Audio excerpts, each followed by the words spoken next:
this is my memories of Alan. I was 5.5 years old when Alan was born.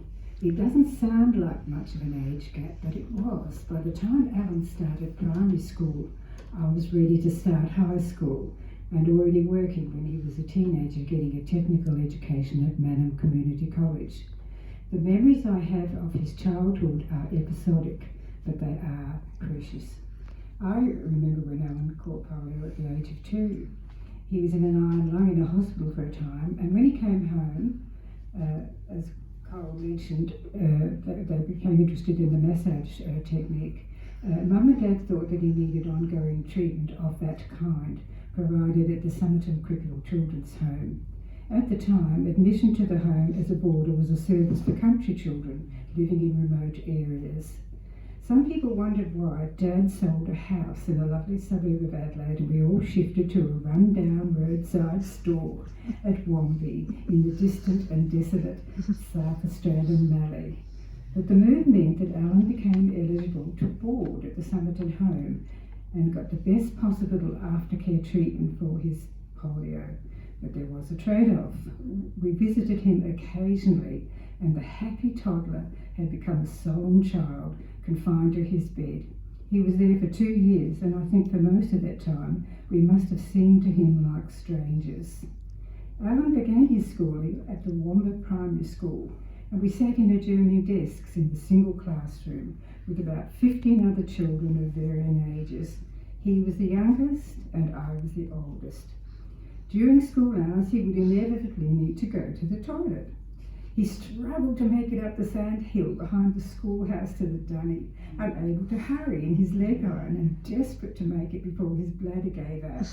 Most times he made it, but sometimes he didn't, and he would be mortified.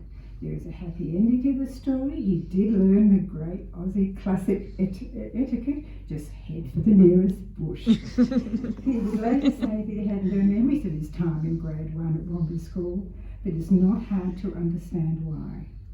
Over the years I caught up with Alan from time to time, in either Perth or Kalgoorlie. He even came with Dennis to visit me in Papua New Guinea. We flew to Wewak and then drove down the famous Highlands Highway, visiting villages and markets. I think it was the only time that Alan travelled overseas. But he did a fair bit of driving around Australia in his Winnebago. On his way to the Tamworth Musical Festival, he stopped along the way to entertain people with his guitar playing. He was right up there with the best. Alan was very house-proud.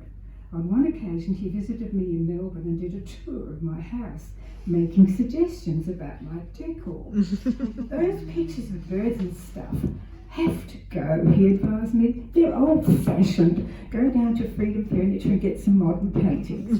Then he spotted fingerprints on my flat screen and went across the road to Harvey Norman and bought some spray to clean them off. Next came the sound system. It was set up all wrong, and it was back to Harvey Norman for new speakers. And so it went on. He fixed up a whole lot of stuff in the garden and the garage that had needed fixing for years. By the time he left, everything was working, and the garage in particular had never looked better. Then there was the occasion when I visited Alan in Kalgoorlie. Pulled up out the front, the grass was this high. Had to pass the grass to get to the back door. Having a compass would have helped. The garage was full of stuff that looked suspiciously like stuff. Like I said, Alan was house proud, just not necessarily his house. Seriously though, everyone should have a little brother like Alan. He had a real talent for just fixing things, and he would pitch in and do it without even having to be asked. I cannot remember a single occasion when Alan and I had an argument or crosswords. He was a bit of a teaser and always joking to make people laugh. Apart from the occasional visits, most of our communications were by email. Every time I opened one of his emails, I got this mental vision of him writing it. Hi sis, how are you going? Then he would think, gee, that's a bit long. Delete, start again. Hi, how's things? Alan was famous for his 3-word emails. During his time, Kalgoorlie went through several boom and bust cycles, and shops along Hammond Street came and went. But Alan's music shop, Upbeat Music, always survived. I asked him once how many people he knew around the goldfields, and he replied,